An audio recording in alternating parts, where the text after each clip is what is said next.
Hi. I'm just hanging out, practicing this way of having conversations called street epistemology. What's this way of having conversations?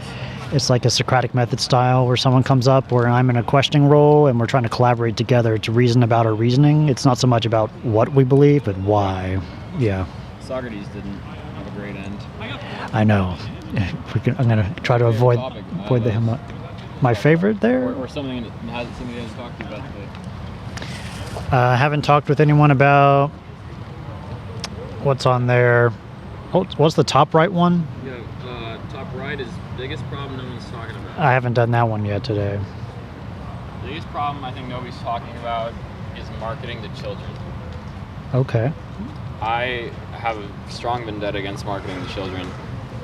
I'll sit down. Yeah, feel free. A vendetta against marketing to children. You know, like kids, obviously they're like the most susceptible to marketing because, you know, they're very impressionable and, you know, like what about marketing wouldn't stand out to a kid? It's colorful and bright and I think that, you know, it's taking advantage of kids, and when you can like give them certain clues and inferences and pieces of information that are bound to influence them, then it's just really buying into this consumerism based economy and really worldview.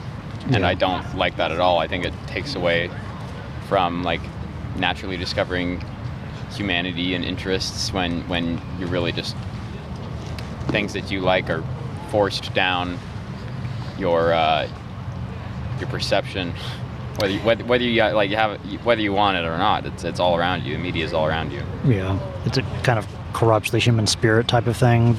That marketing, that I wouldn't say extreme... it inherently corrupts. Okay. I wouldn't say it inherently corrupts, but I would say that the degree to which it's present in our society and people don't address it is a problem.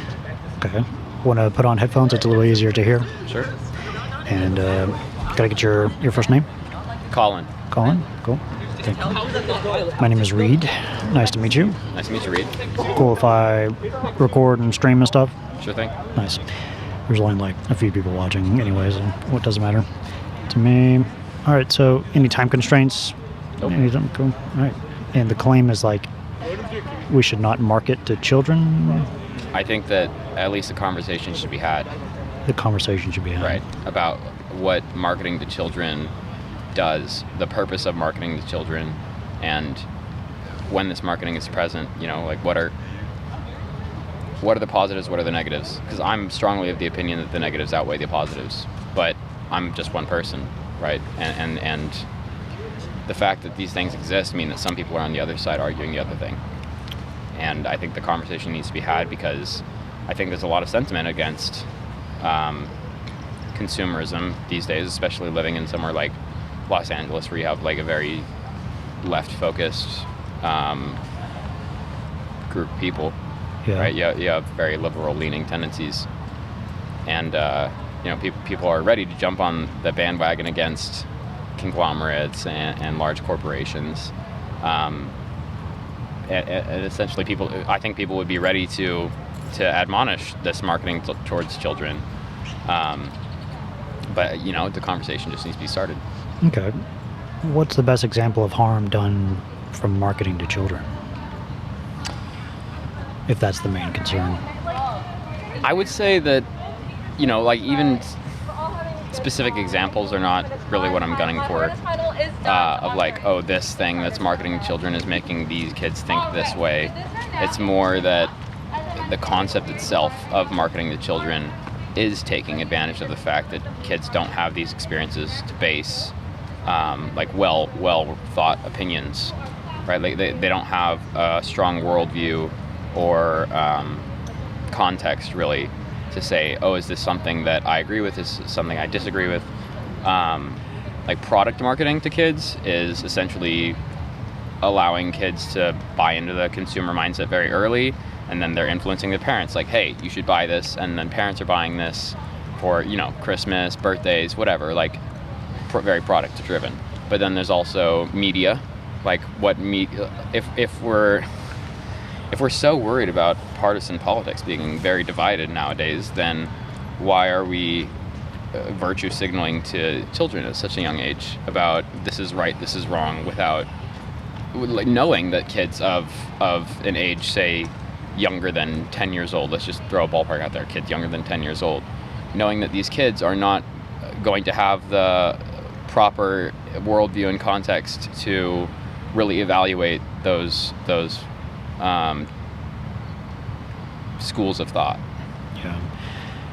It's like they're not equipped with a way of questioning what they're seeing. Absolutely. And it's like, it's unfair. It's a kind of unfairness potentially to do that to children if they can't really, if it's just that type of thing. Like, I remember seeing commercials growing up.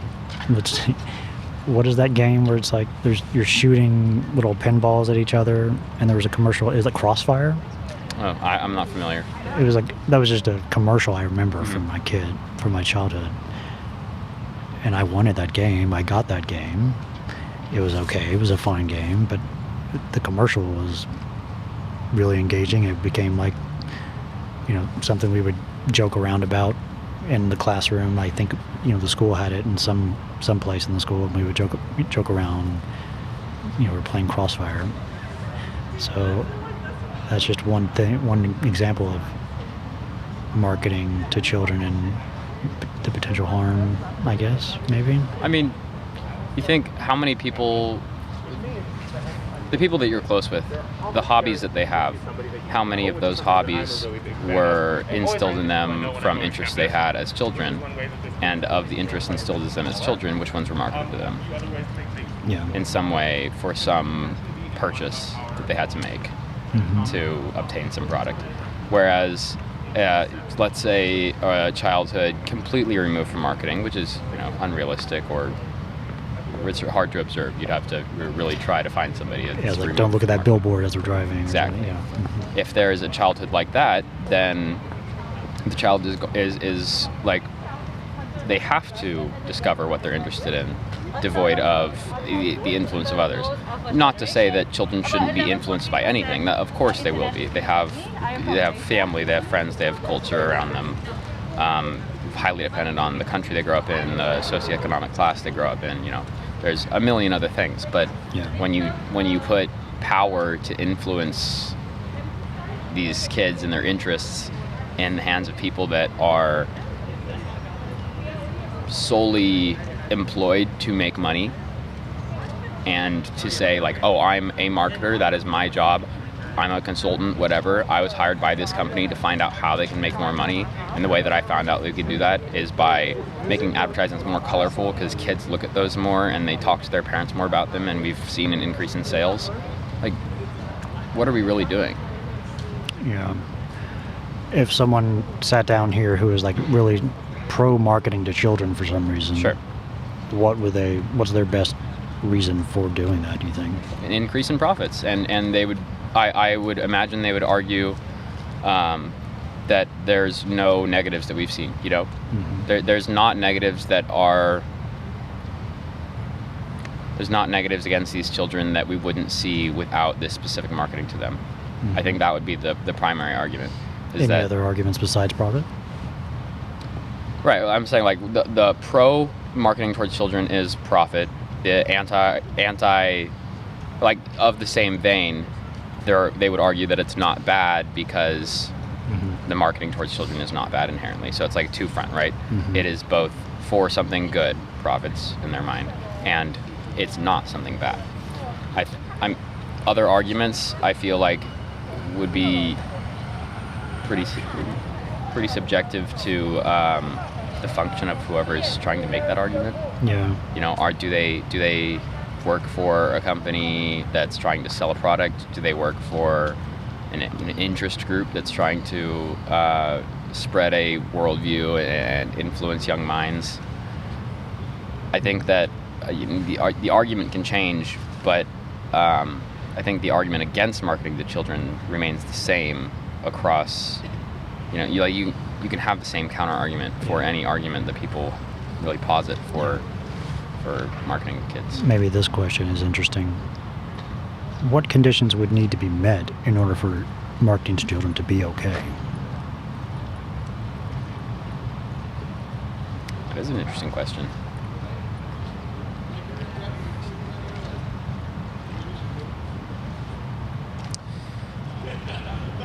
I'm not sure, because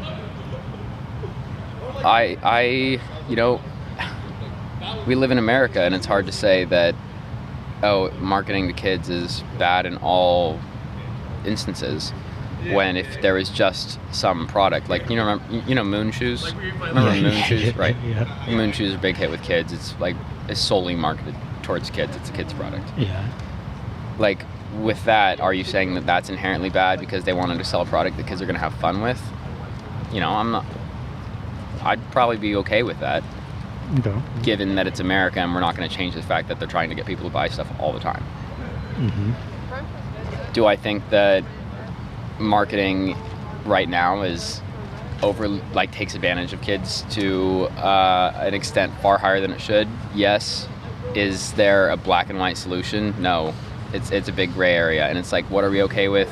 What are we not okay with? But again, if that conversation is had, if that discussion is brought up to a large number of people who have interest in this, parents of children and people that work for companies, this is like the two opposing groups that would have a coherent say. If that conversation is had, then that argument is ongoing, and then we can live in that gray area with both sides represented. But I think that because we're not talking about it, the side of marketing to children and trying to make profits off of kids that are seeing these advertisements, I think that side is totally winning. Okay. So if we, as a society, come to agree that marketing to children is a big problem, what's the next step? What's like a policy to put forward, or what is the thing to do? Actually, it's my friend who's a musicology major. She's also in my music theory club. I mean, it's hard to come up with policy as somebody that's not a policymaker, because it's very specific and bureaucratic. But let's say take e-cigarettes, for example. E-cigarettes were they made laws in several states against selling certain flavors, because they said that these flavors and these colors are attractive to teenagers, young teenagers, and like, if you're going to make a device that whose original intent is argued that is to help quit cigarettes, if you're making it taste good and look cool, then you're going to start more addictions and you're going to help stop. That's what was observed. There's more kids vaping than there were kids smoking cigarettes. Yeah. And there are now laws against that, because they noticed, and they're like, okay, got to tone that back because this is a health issue. Is it a stretch to say that marketing to kids is a health issue one way or another? Mental health, consumerism, like buying into this whole thing? I don't think it's a stretch. I would argue that it's a health issue. I mean, that's if I'm just trying to get the conversation going, then that's one of the extreme stances to take, that it's actually a health issue, because my argument would be that it adversely impacts the mental health of children as they get older and realize the things that they've been surrounded by growing up and what they've been influenced by. But if I don't make policy, but if I had to choose who was going to make the policy or what the policy is going to look like, it would probably look something like, oh, you can't sell this, or you can't make this advertisement regarding this. And obviously it's going to be case by case. Okay. But when that conversation's in place, then you have some statute that says, oh, because X, Y, and Z can't be sold to kids in this, and then you have precedent, and then you can actually start making real legislation against these things. But I have no idea what that would look like. Yeah.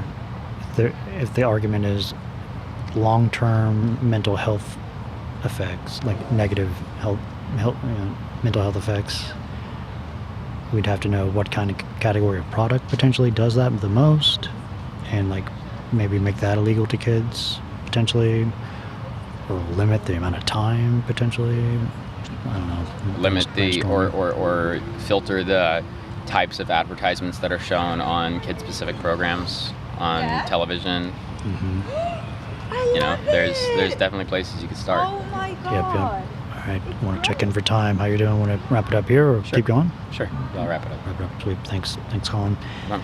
Appreciate it so much. And your name again? Reed. Sorry. Reed. Reed. Mm-hmm. It's great talking, Reed. Thank you. Feel free to take a puzzle piece if you'd like to remember the conversation. It's like a stress ball thing. One of these? Yeah. Right on. Cool. Probably helps out with finals week, I guess. The stress ball. Yellow. I'm gonna go yellow, Reed. Yellow. All right. All right on. Thank you so much. Shake hands? Yeah. Appreciate it. Thank you. Love the sweater too. It's nice. Yeah.